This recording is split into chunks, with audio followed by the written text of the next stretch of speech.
This podcast is part of the Sports History Network, your headquarters for the yesteryear of your favorite sport. You can learn more at sportshistorynetwork.com.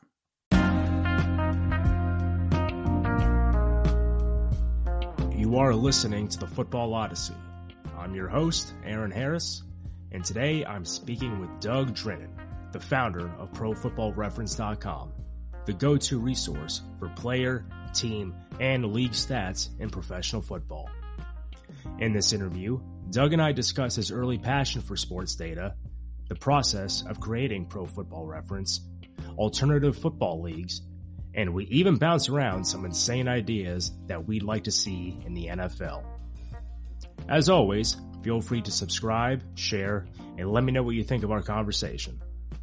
I'm confident that many of you will appreciate hearing from the man who built this site that has become a valuable fixture for us pro football nerds. So, without further ado, I bring you Doug Drinen. All right, Doug, thank you for joining us today. Thank you for taking the time. How are you tonight? Just great. Thanks for having me on. My pleasure. In our email exchange, you said that there are some years where you pay a little more attention to the NFL than others. And I'm wondering if you had the chance to catch any of the playoff games thus far this year. I caught most of all of them, not wild card weekend, but the divisional round and the championship games I watched, and that was a good decision. Some compelling stuff happening there. Any one game that's standing out to you? No, I've never been a fan of any one NFL team. I just follow the league as a whole and kind of like to watch subplots evolve, and my allegiances will kind of shift around a little bit from year to year. So I just, unlike most NFL fans, I always have watched from a fairly detached perspective, and maybe in one game, something will happen and I'll start pulling for one team instead of another. Most of the time when I sit down to watch a football game, I don't know which team I'm going to root for until I start watching it. And then I just naturally will start pulling one way or the other. Has it always been that way since you've been watching football, or was there a team that you followed when you were younger?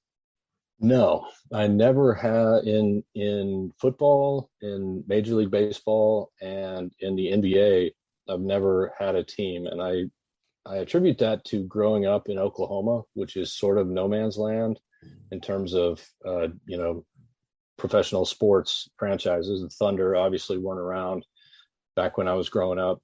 So we're about halfway between Dallas and Kansas City, but I never felt really close to either one of those markets. And yeah, so I just, I would come up with a reason to like a team or more likely to not like a team. I have various teams and players that I don't particularly care for, and I'll spend more energy in my life rooting against particular teams than for particular teams. Is there one team in particular that you always love to see lose in football? Well, I'm not a Tom Brady fan, so the Patriots didn't, it's been a rough 20 years. Yeah. I gotta say. So yeah, we're talking here on the day that Brady actually retired. Yeah, there was a time when I think there was a legitimate debate to be had about whether Brady was actually any good or whether he was a product of a system, a game manager type. And I think, that died a long time ago, and everyone recognized that he is almost indescribably good. And so nobody's really trying to make a case that Brady's not good anymore, but that doesn't mean I have to like him. Yeah, there was I was reading through a forum a couple months ago, and someone was talking about Brady's kind of GOAT campaign, and someone had kind of made a good analogy where, like, those first three Super Bowls, I think he kind of achieved the same level as being on par with Troy Aikman.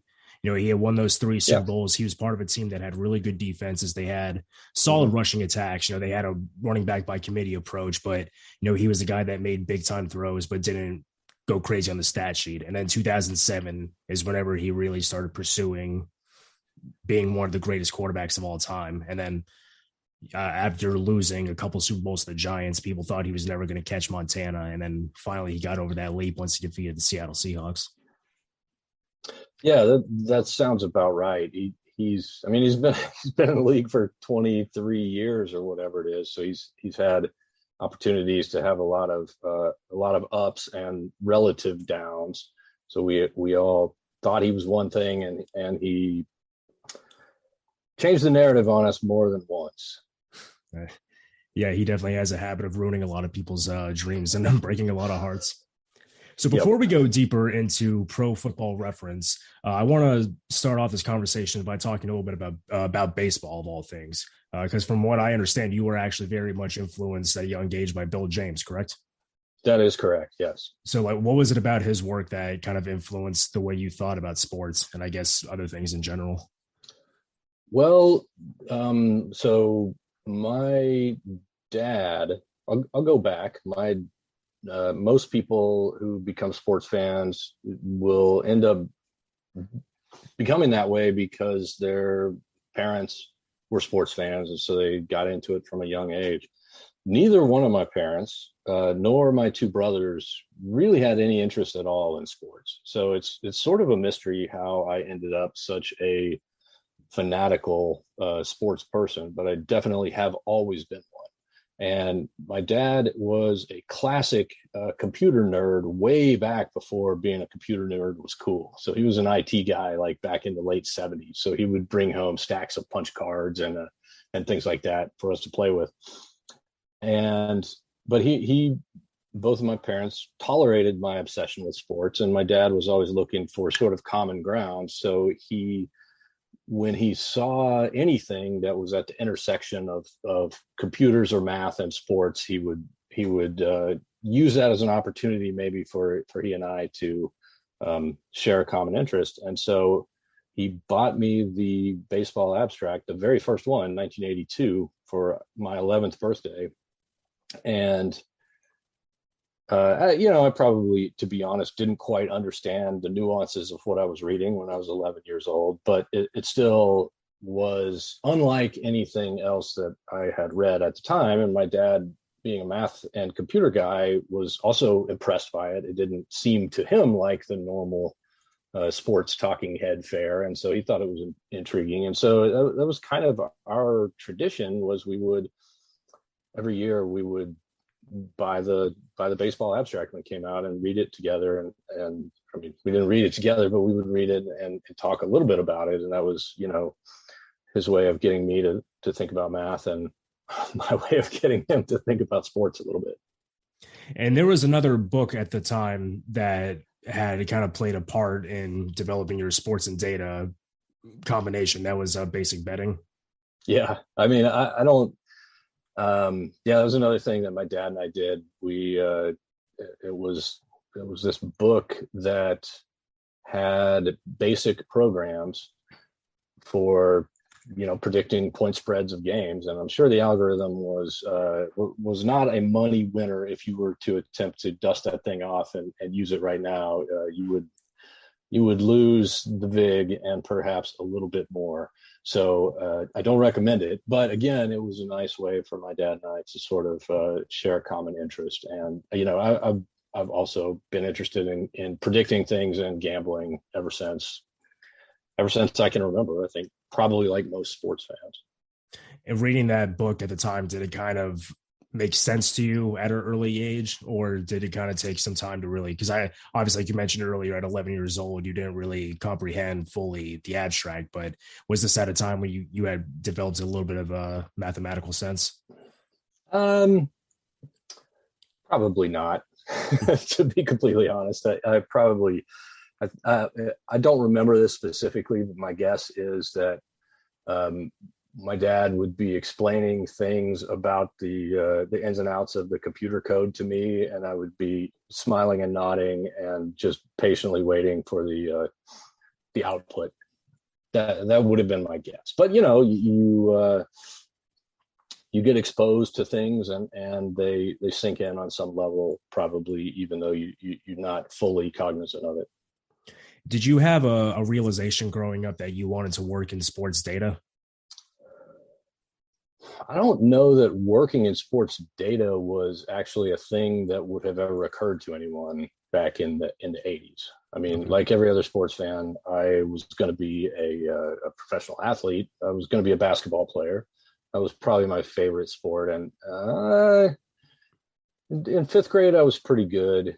And by middle school, I started making B teams, and then in high school, I was I was not good enough to play basketball. So it was much earlier that I learned I wasn't going to be a pro athlete. And then, yeah, I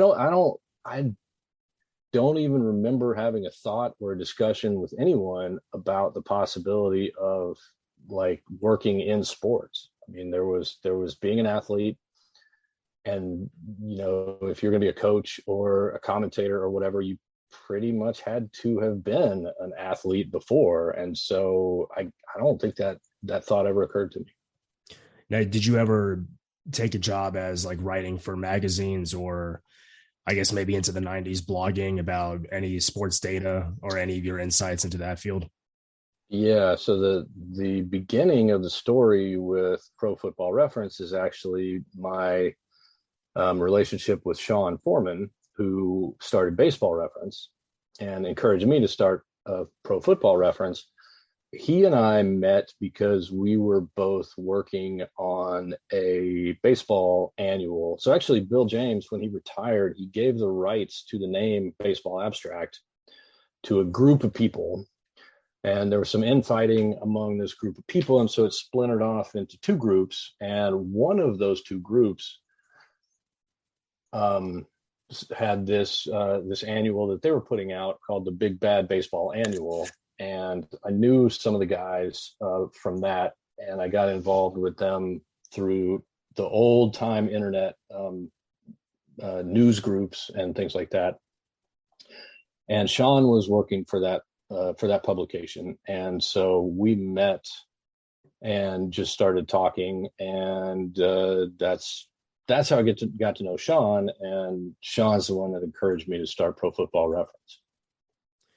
When you were coming up, or when you were starting to write about different sports analytics or sports statistics, was it predominantly baseball at first, or were you writing anything about football at the time? Well, it started as baseball in the mid to late 90s, and then I shifted over to fantasy football because I have the gambling bug, and fantasy football was a way to scratch that itch that I really enjoyed. And there wasn't any kind of,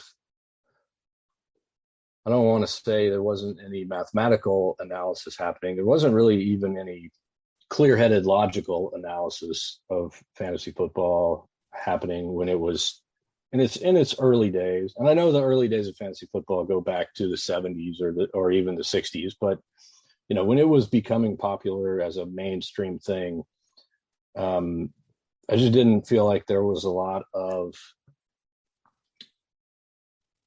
genuine analysis. And so I started collecting data and analyzing it as a way of just helping me win my own leagues. And then I got involved with, some of the early internet fantasy football communities and met some people. And so really fantasy football is where most of my writing has been done. I think that's true. Did that information help you win your leagues?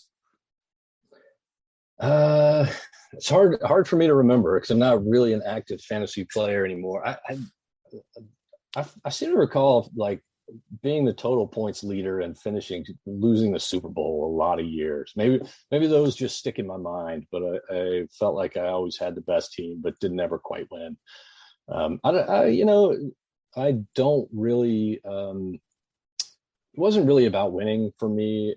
I like to win. It was about the process. I enjoy the process of thinking my way through some things, trying to solve puzzles, make predictions. Sometimes they work out, sometimes they don't. And you sit down on Sunday morning and you flip on the TV and you have an excitement to you that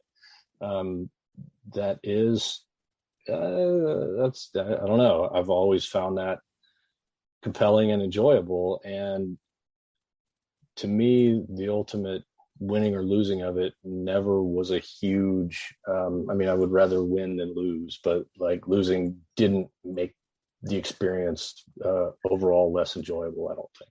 Yeah, you enjoy the process for what it was. I do enjoy the process. Yeah. Yeah, I did fantasy football 1 year, and I was a senior in high school, and we had this web design class that was through the virtual learning.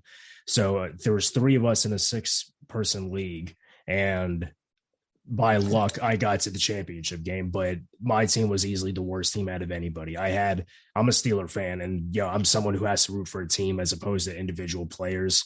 And so basically half my players were Pittsburgh players. It was Ben Roethlisberger, Antonio Brown. I guess it had to be Rashard Mendenhall at that time. And just by luck, I was able to play against opponents whose players were awesome, but they just had a bad week. and I just snuck in, but it was a fun experience. Fantasy can definitely be, like, I think, an addicting thing for a lot of people, especially I think if you want to incorporate the statistics and the data approach to it. Yeah, I really caught the bug. It really turned me into a real NFL junkie for a lot of years. Mm-hmm. Did you ever play Stratomatic growing up? I did. Yeah, I played Stratomatic, Status Pro. There was a thing called AppBall, and I played the football version, the baseball, the basketball. I mean, the only problem was finding people who were willing to play it with me, because like you got to be a certain kind of person if you're in 8th grade and you want to break out these dice and cards, and it's not always easy to, like, I don't know, find a crew that is interested in doing that. But I had a couple of buddies that would that were somewhat interested in it, and I did some solo playing of those games, and I really, that stuff was great. I ate that up when I was young. Yeah, I've never played it, but a lot of the people around your age I know who are really into fantasy or stats, they played a lot of Stratomatic growing up. Yep. Now, for Pro Football Reference, you mentioned that Sean Foreman was the one that had persuaded you or had pushed you to go ahead and start the site.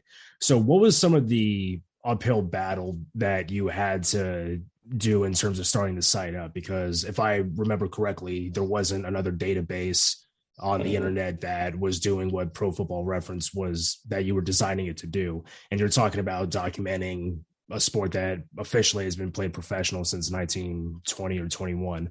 So what was some of the challenges that you had to take on when you were launching the site? Well, I never really thought of anything as a challenge, because I was really only doing any of it because I enjoyed it. And I might have a touch of an addictive personality. And so I would, once I got started with it, and, the realization occurred to me that I was doing something that, I was creating something that really wasn't on the web, and that might become something cool. I didn't think it was going to become, a big money making company. That wasn't, this was 1999, 2000. That really wasn't in the mindset of a lot of people that created stuff for the web back in those days. Like, the web was kind of for hobbyists, and if you had an interest and there was no resource regarding that interest on the web, you just built it, and you did it because it was enjoyable and because people would appreciate it, and people would send you emails and tell you this is awesome. And so the more players I added to the database, the more players I wanted to add to the database. And so it was just slowly but surely, I kept getting positive reinforcement of people telling me, hey, this is pretty cool. And me saying, hey, this is pretty fun to build. I was, at the same time, I learned a lot about computer coding in order to build a database. So I wrote myself some custom software. I'm using air quotes on software, but most of the data entry I did was, I had an old copy of Total Football, which is, if you haven't seen that, it's a big 50-pound book that has everyone's stats in it. And I think mine was from 1996 or something like that. And so I would just hand enter the data, and I had a program that would put it in a format that was useful to me. And so you talk about challenges. The first iteration of the Pro Football Reference database had rushing touchdowns and receiving touchdowns collapsed into a single column because I was worried about disk space. I wasn't sure that I had enough room on my hard drive to keep both rushing touchdowns and receiving touchdowns separately, because I was working on a pretty old computer, and there was no possibility that I was going to have a lot of extra money anytime soon to upgrade the hard drive. So that's what I did. And yeah, I know all you nerds out there are calculating how many bits it actually takes to store an extra column of data, and calling me a moron right now, and you're not wrong. But that was the mindset anyway at the time. Was, you just had to think about where you could get the data, how much data you could store, and how to get it computerized. So basically I took, I don't know what season it was, maybe 99, and I went to any old site that had the current year's data, and I kind of cut and pasted it, and then I just started working my way backwards from there. And I started with the most prominent players. So I just went through Total Football and kind of circled anyone who had made a Pro Bowl, and started there, and then worked my way backwards. And it was just a fun project. It was a hobby. It was a way to spend time that was enjoyable. Did Total Football have the stats from the players from like the American Football League and the like All American Football Conference too? Like, did you have to go through any extra legwork to try to find those stats? No, I don't think so. I remember back in those days, whenever I was at a used bookstore, I always looked around for any kind of old reference book that might have some bit of data that wasn't in Total Football, or that I didn't get some other way.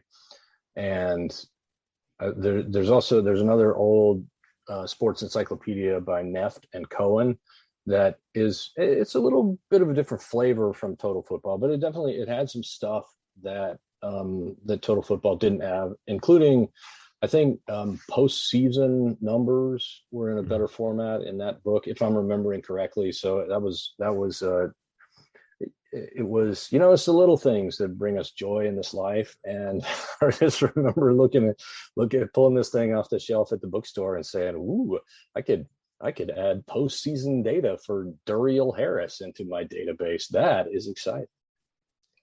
When you say it was like in a different flavor, I mean, did they go about like approaching, compiling these? I can't even remember. Well, okay. So I think Total Football is more about the player. And it's been a long time since I opened up either one of these books. But yeah, if you want to know Everson Wall's statistics, you go to Total Football and they're all right there. But I think Neft and Cohen had a lot of the same data, but it was more organized as a narrative around a particular season. Okay. So if you wanted to read about the 1983 football season, then you could have the standings and leaders and the box scores of the playoff games kind of right there together, instead of having to look at them player by player. Okay. That was curious for me to ask, because I know the American Football League for a while didn't even keep statistics for the most part. I think there was a lot of effort whenever Pete Rozelle had the Elias Sports Bureau go back and try to compile all this information, because I guess just no one thought it was really important back in those days to kind of keep track with this. Yeah, I don't know specifically about the kind of thing you're talking about, but I was just reading a book about the old ABA, that's the name of the basketball league with the red, white, and blue balls. Yeah, the ABA. And yeah, there was a chapter in there about early efforts at data collection or not. And it was just like, I mean, no one knew in 1961 what people like you and me we're gonna be sitting around talking about that. Right. If you time traveled a 1961 person from the AFL and showed them this conversation, they would think we were from a different planet. I think it wasn't the same thing. They'd be rushing back to 1961. I think so. I wouldn't blame them. Now, how did the site evolve over time? I mean, were there some things where it began to take on a life of its own and you were starting to do things with the site that you hadn't planned on doing in the beginning? Yeah, I never planned on starting a blog. And, the blog was really not, that doesn't fit in with what the sports reference sites were originally about. And it doesn't really fit in with what the sports reference sites are about now. It's not a place for content, but I don't really remember why I started blogging, but I did, and that was another thing that just for a period of time really excited me. And I would wake up in the morning and say, "Ooh, I have an idea for a blog post. Can't wait to get my hands on the keyboard to run that data and start writing." And I'm not at that place in my life right now, but it was a good fun hobby for a while, and I never planned to do that. I honestly don't even remember why I started doing that, but that was another thing that was very enjoyable, and that was how I met Jason Lisk. And I didn't meet Chase that way. I met him through some fantasy football connections, talking about Chase Stewart, who was he may have ended up writing more on the blog than I did altogether, but I like the idea that the blog published things regularly, and I wasn't able to do that for a period of time for a variety of reasons. And so Chase stepped up, and Jason kind of was a commenter that always did good work in the comments. So we reached out to him and asked if he'd be interested in writing. And he's, those two guys are good friends of mine to this day. Yeah. Back in, I'd probably say from 2010 to 2013 was when I was at the height of my stats fandom. And I do remember vaguely looking at the blog, but a lot of those are still actually available to read. And it's actually harder to find them than it should be at this point, but yeah. Well, there was a few of your series that I really enjoyed, and some of them are actually still relevant today. One of them was your Insane Ideas series. Yeah, that was a kid. Yeah, that one was fun because there were two of them that really made me think. One was about cutting scouting. Yeah. About like taking resources away from scouting and putting it towards upgrading your facilities to attract free agents, paying your coordinators more so they don't want to go off and be head coaches. And what was the other one? The other one was if there was an 18-game schedule, the NFL should only require 6 players to play 16 games. Right. Or, the players should be capped at 16 games. Yeah. So that go ahead. You'd have some strategy in terms of like, when do you rest your guys or whatever. I mean, that makes it, I don't know, it's an insane idea. But that's what I love. I mean, that's like that sort of freakonomics approach that I think is good for like data and storytelling, because whenever I was reading that blog post and you talked about, if you're at a point now where you don't really, if you have a good lead in the division, do you really need to play this person against an inferior team, or do you activate both of them going into a game and kind of keep them guessing up until kickoff, like which one is going to play? I don't even really remember writing at that much detail, but yeah, I remember there was debate about should we expand the schedule, and at that time, like I didn't understand why would you not want more football. I'm still a little unclear on why people are opposed to having more NFL football games. I don't see the benefit of a shorter season personally.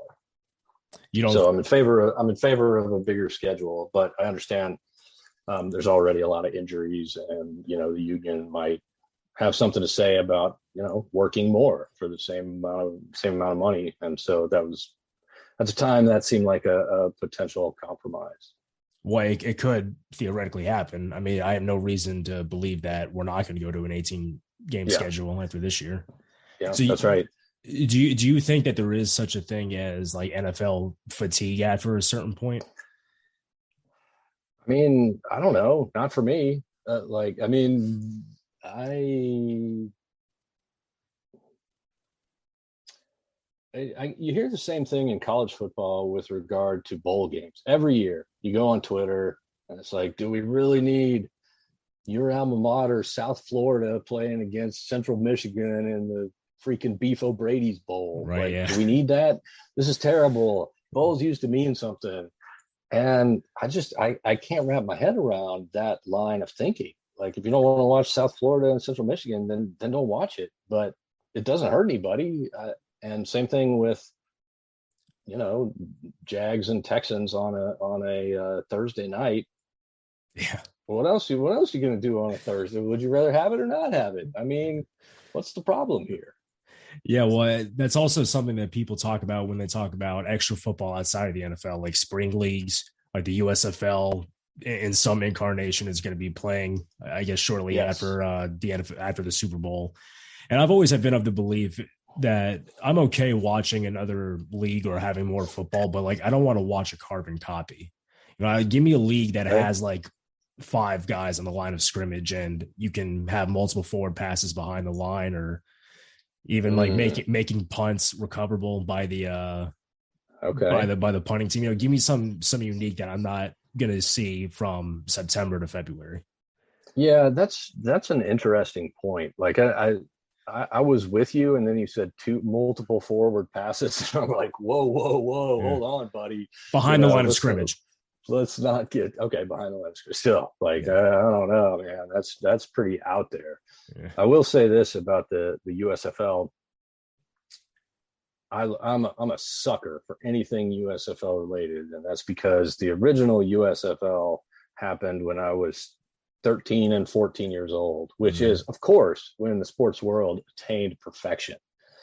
And so, you know, I can see just like it was yesterday, the uniforms of the Michigan Panthers and the Philadelphia Stars. And like, that was, to me, that was as big as the NFL, because, you know, when you're in 7th and 8th grade, you don't have anything to do except watch sports. And you know, there wasn't, ESPN existed, but it didn't have like big name sports on all the time. There was no NFL Sunday Ticket or NBA League Pass where you could just watch literally whatever you want. And so when I was that age, a football game in April was a gift. I'm watching every second of that because A, I got nothing better to do, and B, it's a football game. And then they had guys that I had heard of from college. You know, there was Herschel Walker, there was Anthony Carter, there was a lot of Steve Young played in that league. There was a lot of big name guys that we knew about from college, and it was.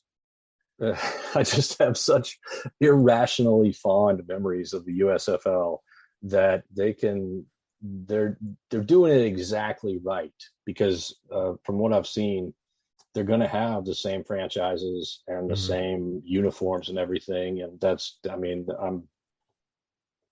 they've got me right where they want me. I'll buy whatever merch they want me to buy. I'm just throwing money at my screen right now. Yeah, I definitely think the brand recognition is going to help in the long run. Because I mean, when I was living in Atlanta, I went to an Alliance of American Football game, and it was fine. But you definitely had the feeling this was going to take a long time to really kind of resonate with people, especially if you're living in a town where they have, you know, like 3 major professional sports. Because I mean, I don't like basketball, so I would much rather go to a football game than the Hawks game. But yeah, I think the USFL definitely has that brand recognition to try to tap into something. Yeah, I mean, for me, it's purely timing. Had that league been 5 years earlier, I wouldn't have remembered it. Had it been 5 years later, I would have been in college and probably not paying quite as much attention. But it was just, you know, right in the sweet spot for me. And I guess they know there's a lot of people in my demographic who have disposable income, I guess. Right. Now, for Pro Football Reference, it eventually got absorbed into being into a bigger entity, Sports Reference. Correct. Now, is that like, I guess, when you started distancing yourself from Pro Football Reference, or how did you basically end up kind of leaving it off to in other people's hands?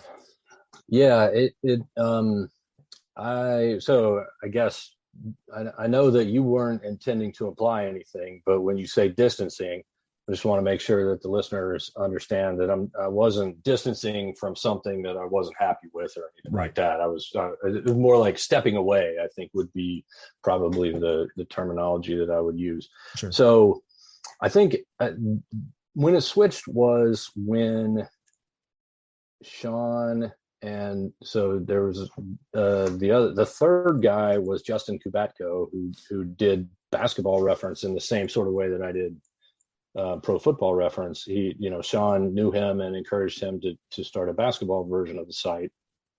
And there was a point where Sean and Justin quit their day jobs and became full-time Sports Reference people.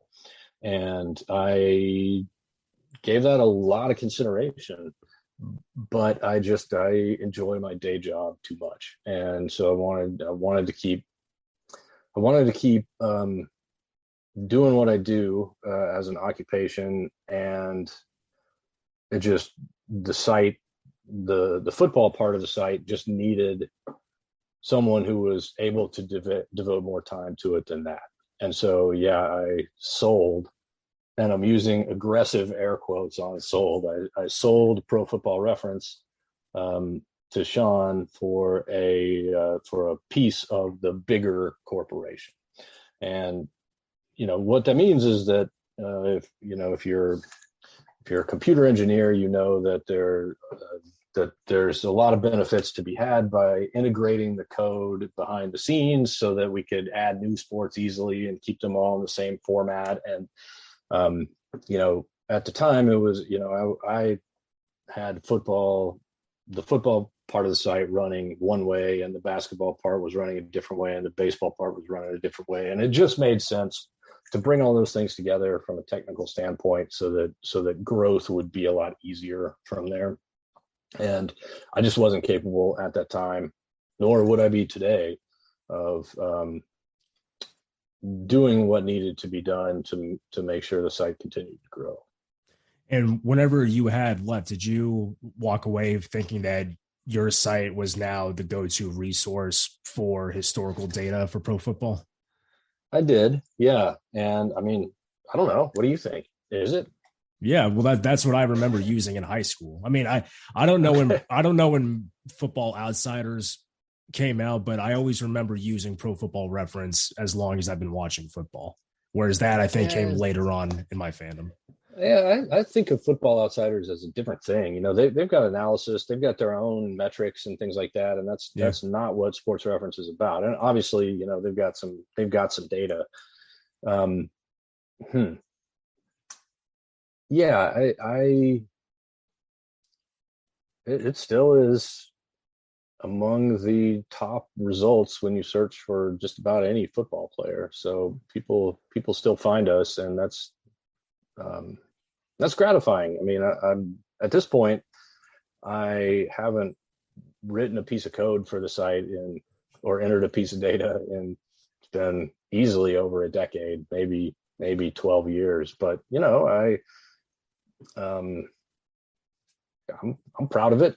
I sort of alternate between at times thinking anyone could have built this thing. Like this is nothing special. And there was certainly a lot of years where Sean and I would sit around talking, and I don't remember if Sean felt this way, but I just felt like, ESPN or the NFL could put us out of business in a month if they wanted to. If ESPN wanted to build Pro Football Reference, I don't see why they wouldn't. And why are they not doing that? Why are we still a thing? Mm-hmm. And why haven't we been made obsolete by some media giant that wants to capture that market? And I still don't entirely know the answer to that, but maybe there's more to it than is apparent. Well, I think a big thing too was your site with the approximate value metric. It had been one of the first attempts of thinking outside the box with measuring players' performance. Would you agree? That's an interesting one because that approximate value, which is really cool, if I do say so myself. Like I came up with, so the history of that is it really was a quick like weekend project basically that took on a life of its own. So at the time I was writing for ESPN the magazine, and they asked me to do an article on which and this is kind of a strange article, but they were paying me, so I wrote the article. It was like which of the college awards led to better NFL careers. So like Heisman Trophy winners, Outland Trophy, the Nagurski Trophy, the Jim Thorpe Award, all those awards that the college football associations give out. Like which of those guys have gone on to better NFL careers, and so I realized that if you want to ask me which of the Bolitnikoff Award winners had the best career, well, they're all wide receivers, and so I can era adjust their numbers, and I can give you an answer to that. But if you want me to compare, Larry Fitzgerald to Jackie Slater, how are we doing that, right? I mean, like there's no comparable stats, and except for games played basically, or Pro Bowls, and but Pro Bowl standards are pretty inconsistent across positions, and so there wasn't a way. As I wrote that article, I just sort of cobbled together this thing real quick, but I started thinking about it, and the same thing. If you want to build a draft value chart, like how much more valuable have third overall picks been compared to 12th overall picks in the NFL? Well, if you're going to answer that question, you got to have a way to put a number on guys across different positions that makes sense. And that's a really hard thing to do. And I don't know that there had been any serious attempts to do that. And the reason there hadn't been serious attempts to do it is because it was a fool's errand. It can't be done. Like nobody knows how valuable Jackie Slater is compared to Larry Fitzgerald. I don't think there is an answer to that we could compare our work to. If my metric comes up with, Fitzgerald at 115 and Slater at 108, and yours comes up the other way around, we haven't. There's nothing to compare and see who's right. So, I put something together, and I remember there was one summer where I would I hung out on a fantasy football message board back in those days, and I would just like run my approximate value numbers for a group of players, and then I would pick guys who were kind of from like starter but not Pro Bowl level to like potential Hall of Fame level and everywhere in between. And I would post 10 guys in alphabetical order on this message board and say, put these guys in order and tell me, who had the best career out of these guys, who had the worst career out of these guys, and on down the line. And then I would see what my numbers said, and I would compare and see where there were, big gaps in perception compared to what my numbers were spitting out. And then I would make little tweaks. And again, another fun puzzle that was, occupied a fair amount of my time for, a while, and was a lot of fun. But it's interesting that you mentioned that, because I barely even think about that when I think about Pro Football Reference and what it is, because that wasn't ever, I guess the lesson there is you don't really know what, out of the stuff that you do, you don't really know what of it is going to be interesting to other people or useful 5-10 years down the line. Well, and being that this is a football history show, and that I've been interested in football history for a while, there's always those conversations of like, how would one player do in a different era? It's like, would Jim Brown do well in today's era? Would Wes Welker do okay in the 1950s? There's always that kind of conversation because how drastically the game changes from one era to the other. Even guys back, in the early 1900s may fare well today, but they wouldn't necessarily do well in the early 60s or so on and so forth. So it was always interesting to kind of see an attempt to provide a reasonable way to make an argument one way or the other.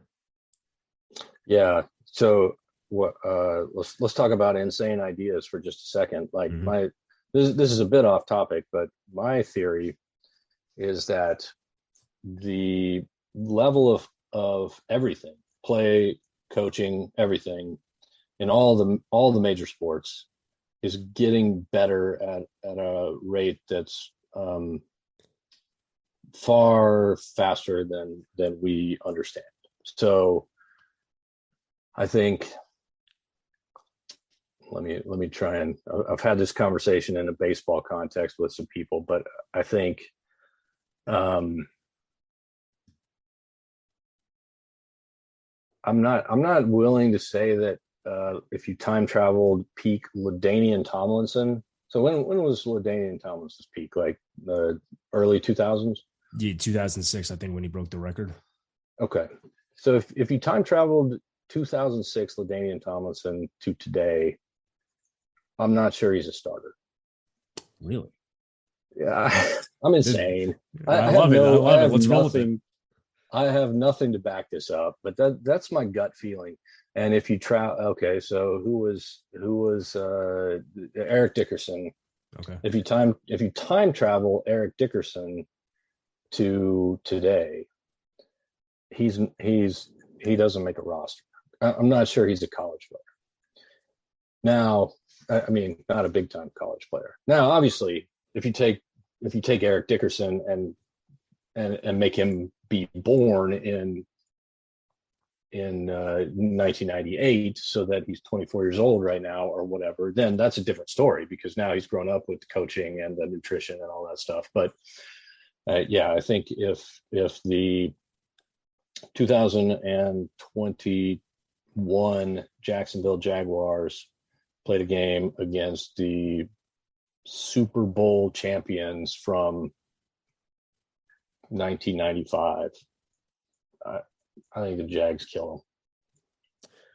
Well, so the team comparison, I think people get too carried away with. Like in some regards, I would agree with you that if one of Lombardi's teams played the Jacksonville Jaguars tomorrow of 2021, I don't think it wouldn't be close. But I wouldn't put it past, say, like the Dallas Cowboys of the 1990s could potentially beat like one of the early 2000s Patriots teams. And I would say definitely actually the 2004 Patriots could defeat the Jacksonville Jaguars of today. I would agree that Dickerson may have a harder time adapting into the NFL today, but I still think LT would do well today because I still think that the separation between 80 and today is more vast than 2006 and 2021.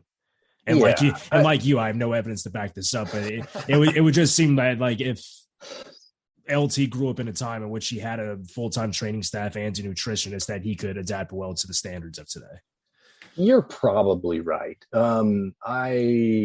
I want to make it clear to your listeners that I'm an idiot and nothing that I say should be taken serious in any way. You're out of the box. Let's not confuse the two.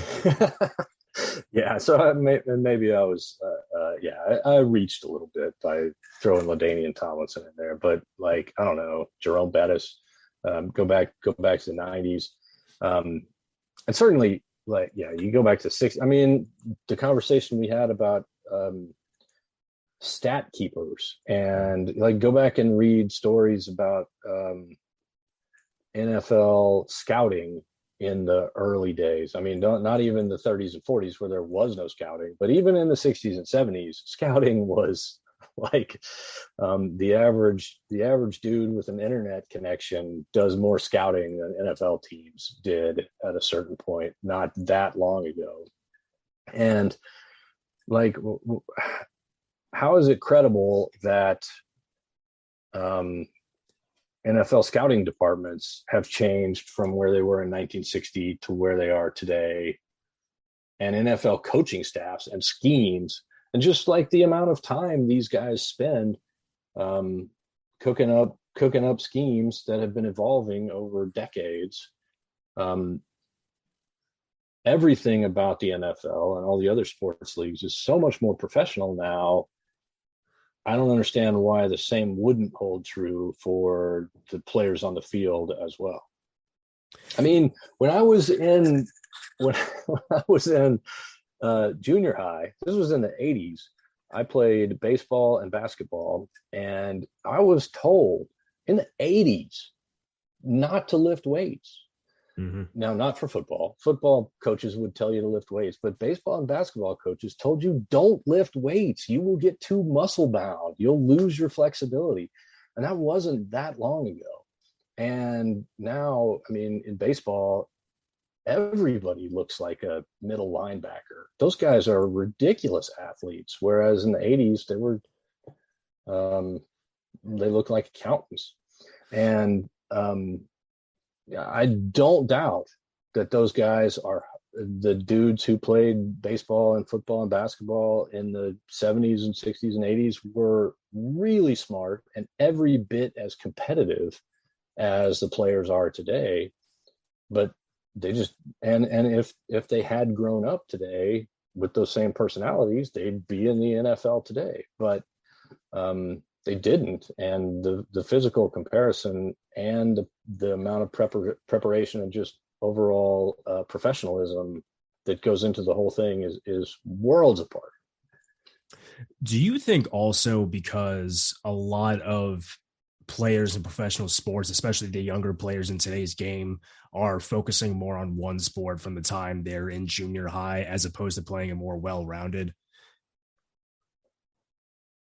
That's a good question. I don't know.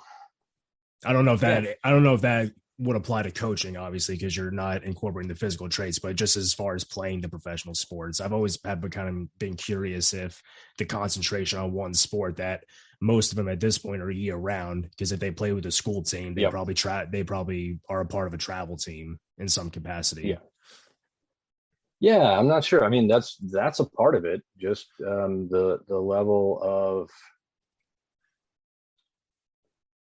savvy that just the amount of study of the game that has been put in cumulatively over the course of a lifetime of a guy who arrives on NFL draft day, in the guys who get drafted in April. If you just compare how much thought and study they have put into the game, never mind the physical preparation, compared to a guy who was drafted in 1982. Yeah, there's definitely the resources component. I mean, to go back what you were talking about scouting earlier, there was a story that Paul Brown had drafted a guy by just reading about him in the newspaper. He might have seen a couple reels from him, and it was a kid out in a quarterback in Stanford. And he drafted him, but Paul Brown was such an intricate play caller that, his audibles and his vernaculars were, so long and so in depth, but the guy had a lisp. So he never took the time to go meet him. He never did the appropriate scouting. And that's why I kind of want even if you don't travel to see a candidate, at least if you could see interviews and do stuff like that, that kind of resources still give you a much bigger leg up without doing that much extra lifting now. Yeah. But it is interesting to kind of consider how we got to this point where the athletes today are just more so superhuman than the ones back then. Yeah, and they just also didn't have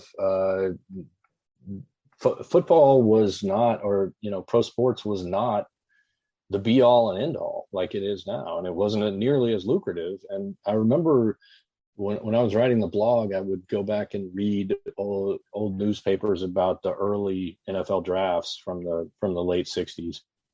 And there were tons of guys who were first round picks who were like, I might go sell insurance. I'm not sure if this NFL thing is a better idea. I read I read one about a trade. This was late 60s. This is modern football. We're not talking about 1920 here.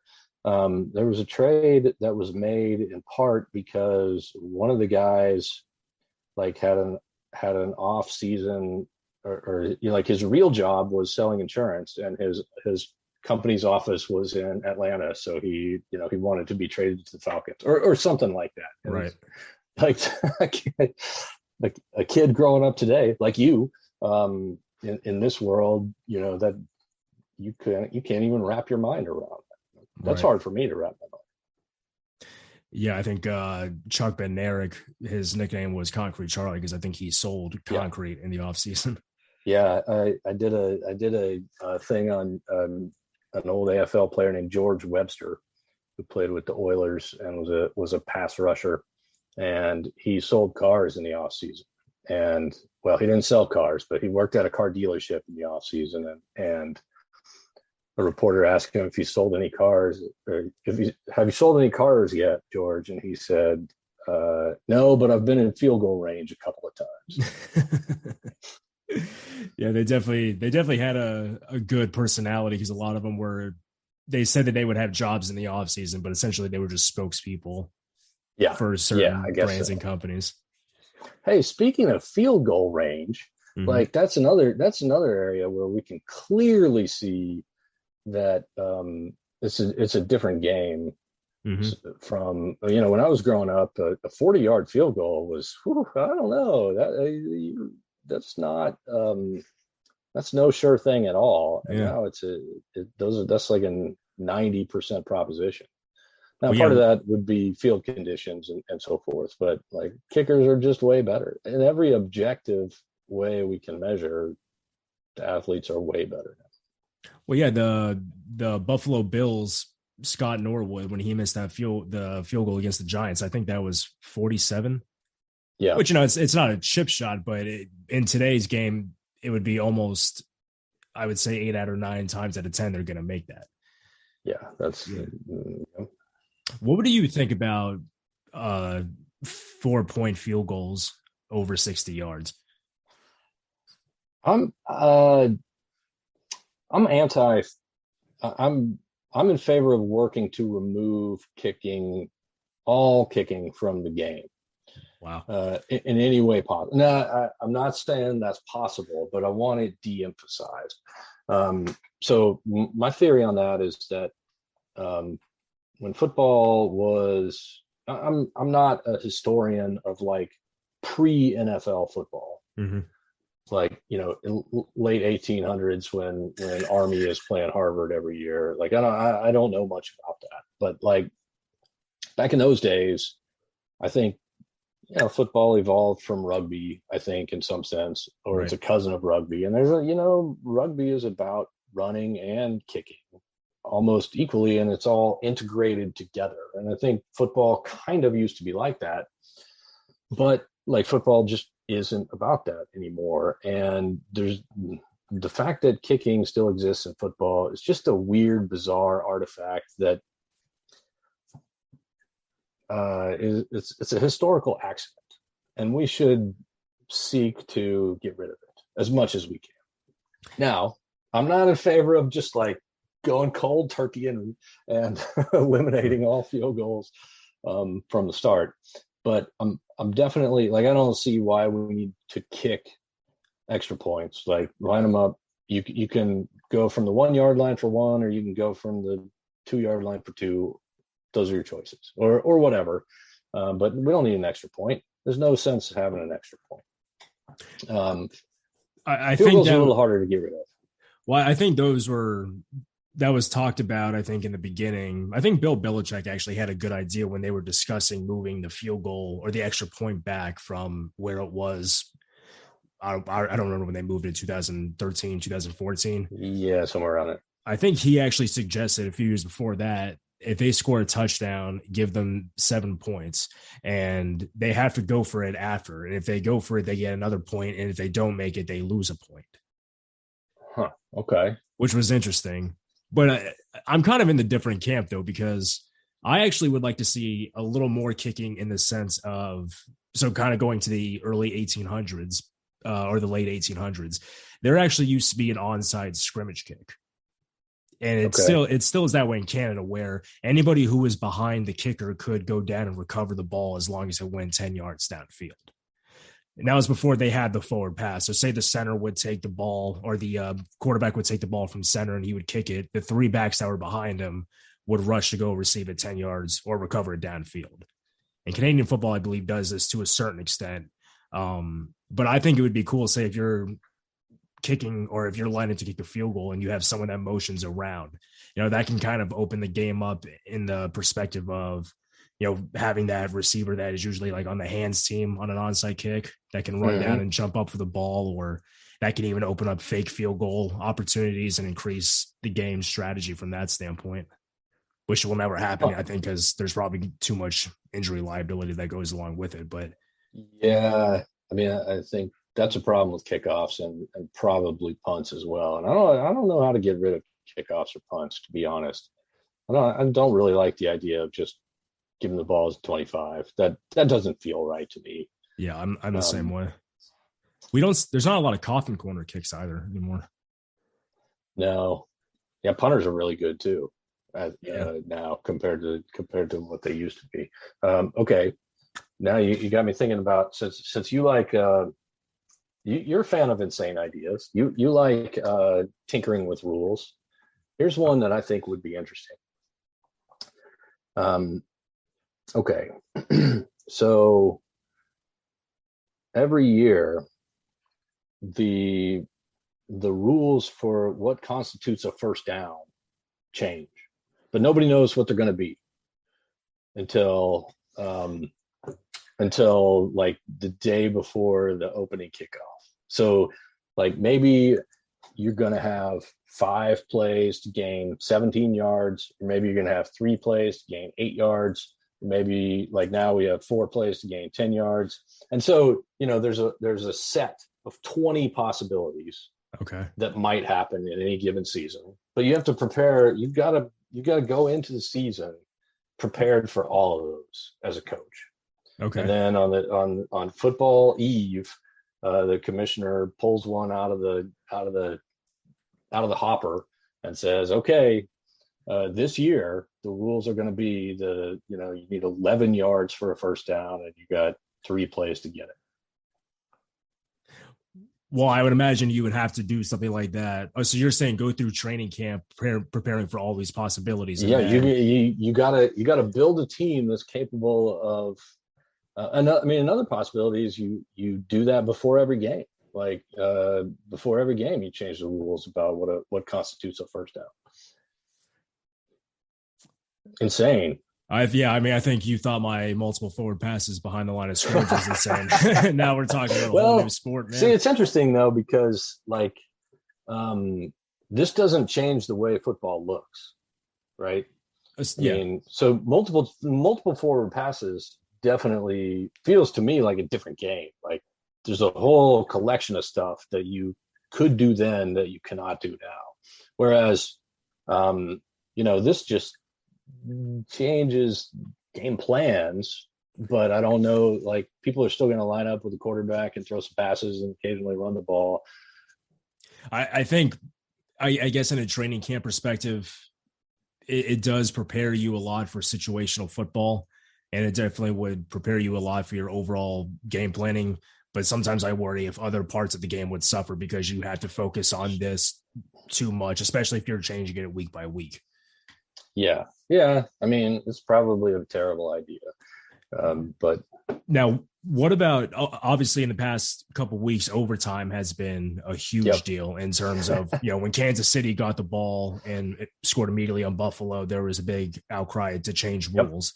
And then last week, you really don't hear much of it, maybe from Kansas City fans, but everyone all of a sudden is okay with it.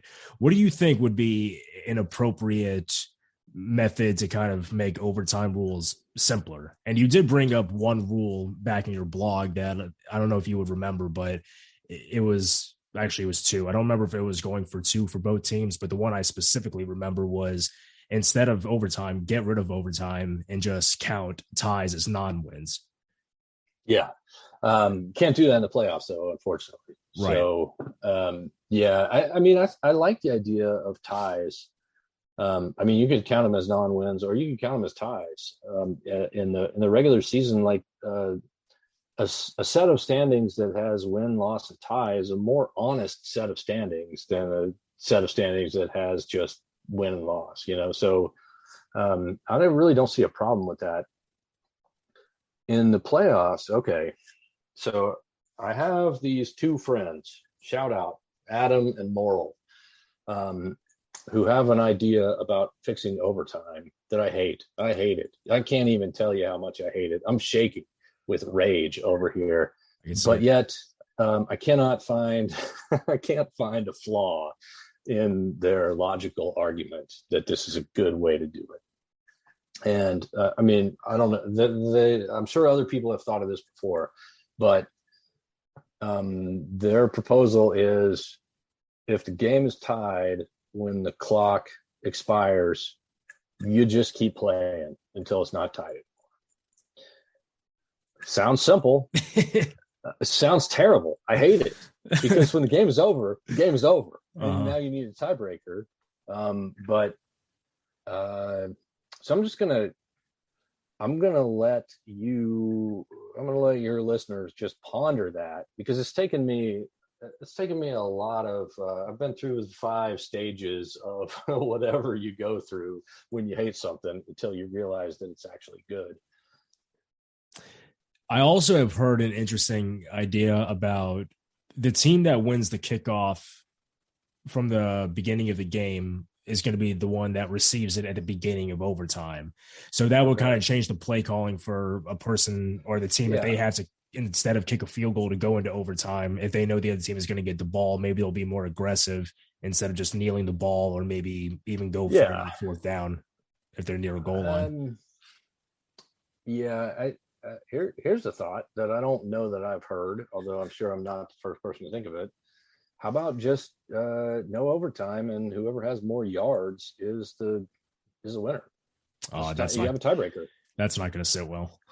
No, of course it's not going to sit well. But like, I mean, in some sense, it's a known thing.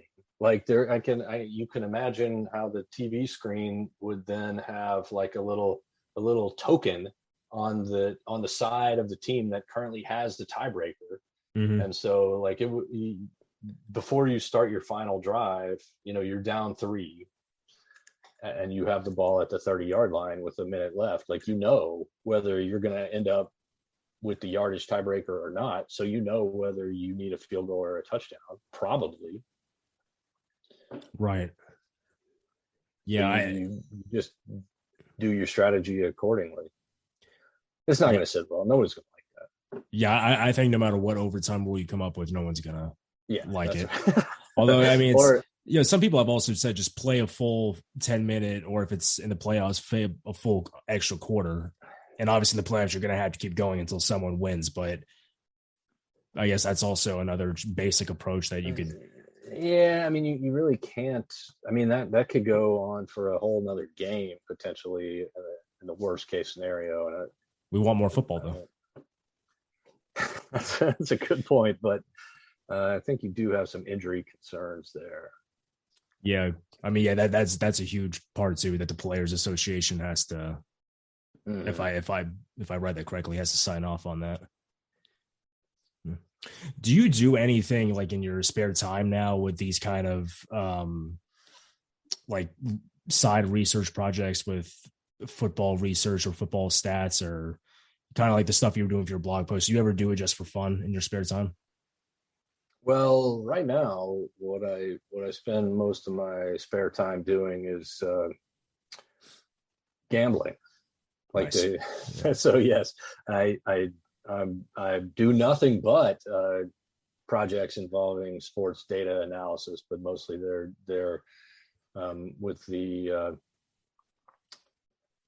goal in mind of getting slightly better at winning bets. Now that you mentioned betting, there was another website I do remember, and this might have been a little bit earlier than 2010 when I was using Pro Football Reference. It was Wizard of Odds. Yeah, I've Do you heard remember that about that site? one.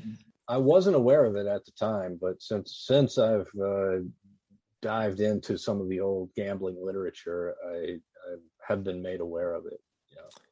Yeah, I a lot of my vacations growing up with my family were to Vegas when they sort of pivoted their image from being, like the, adult entertainment capital to being like a Yep. family resort town. Hmm. And I used to just have a lot of interest in seeing the casinos and wondering what it was like to play blackjack. And once my father taught me, I was interested in learning about probabilities. And Yep. yeah, of course, everybody thinks they can count cards until they have to kind of do multiple things in their head at once. But that was a big Yep. site that I used to learn how to play different games like 3-card poker and stuff like that, and then Okay. figure out what the odds were. Yeah.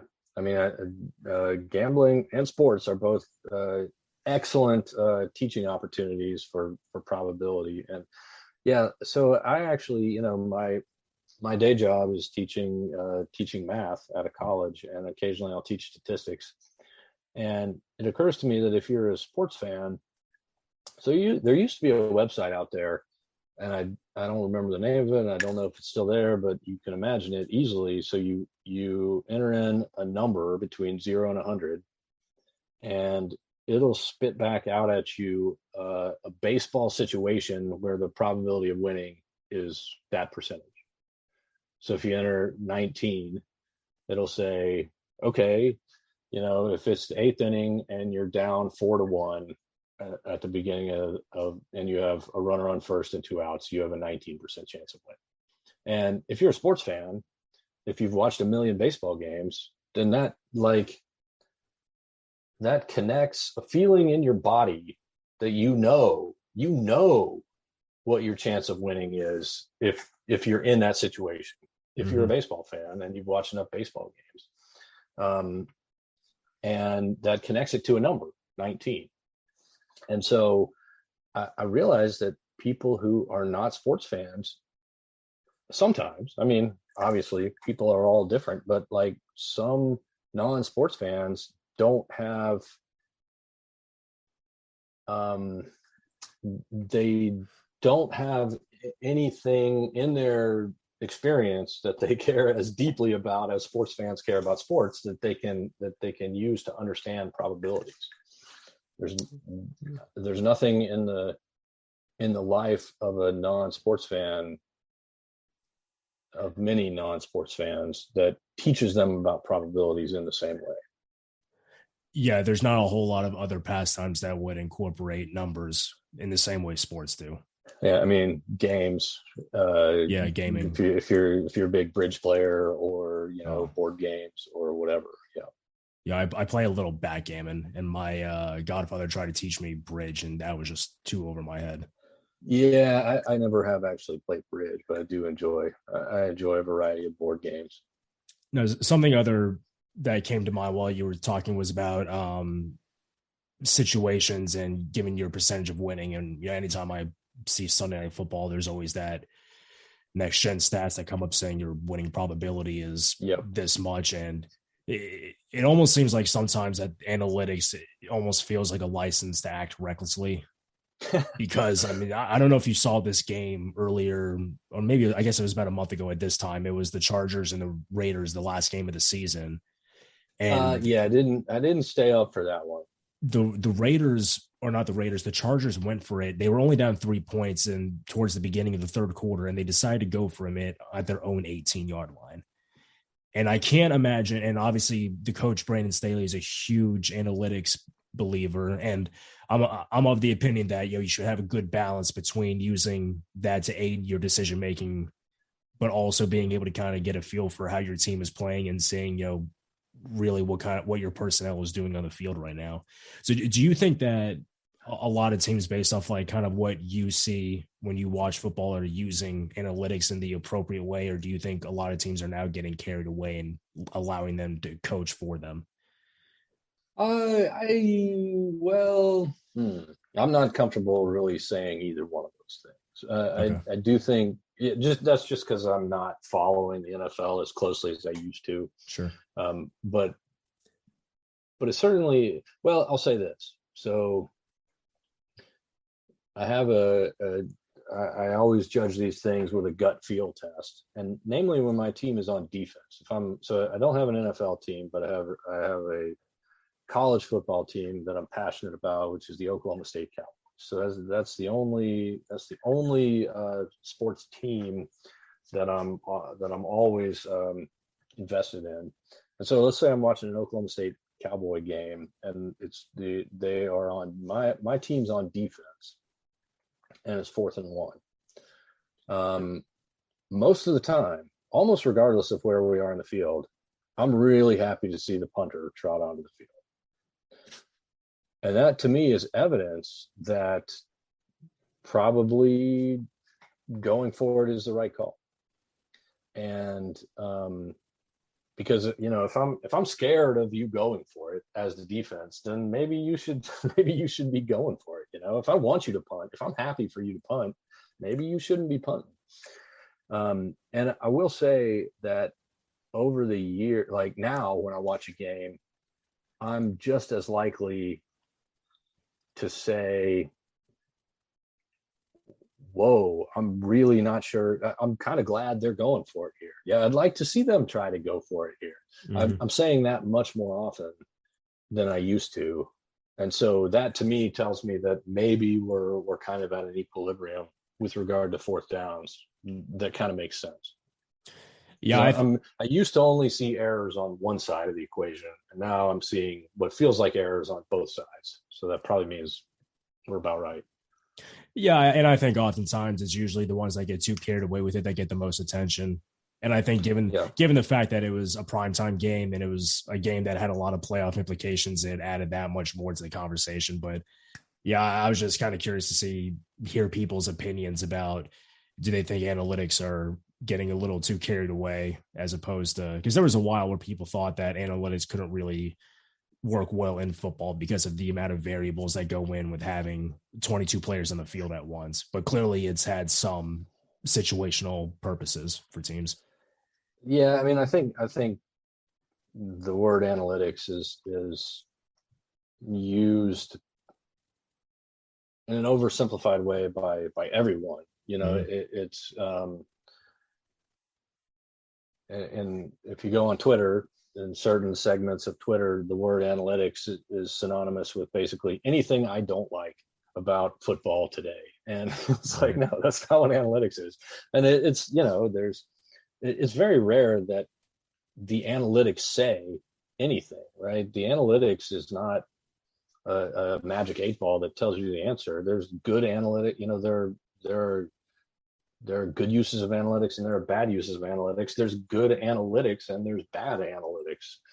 Just like you can throw a pass well, or you can throw a pass poorly and miss your target. You can do a study that's good, or you can do a study that's not good. And like I say, there's good analytics and there's bad analytics, and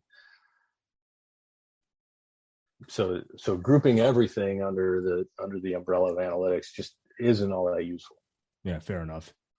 Well, I guess the last thing I want to close off on is simply just talking about the future, I guess, of stats and predictive analysis and how it kind of intertwines with teams and sports betting. Do you see a lot of symmetry that's coming between a lot of these fields, especially now that there's a lot more embraced for NFL and NFL teams and sports betting? And obviously, as we just talked about, a lot of teams using this analysis and good or bad analytics driving their decision. Do you think we're moving a lot more towards this numbers-based sports industry than we ever had before, or sports era? That seems to be the way we're moving. I mean, I think it's hard to argue against that. I think,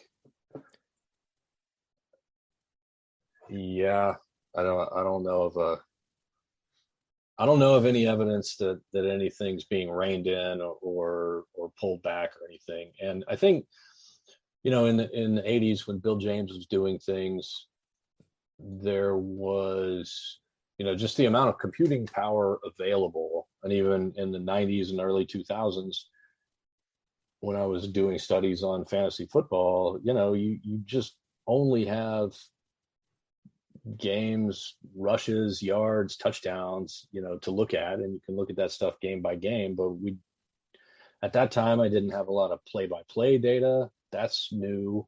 But now with these motion trackers and everything, the level of data that they have is so much more than it used to be. And there's more room to get better.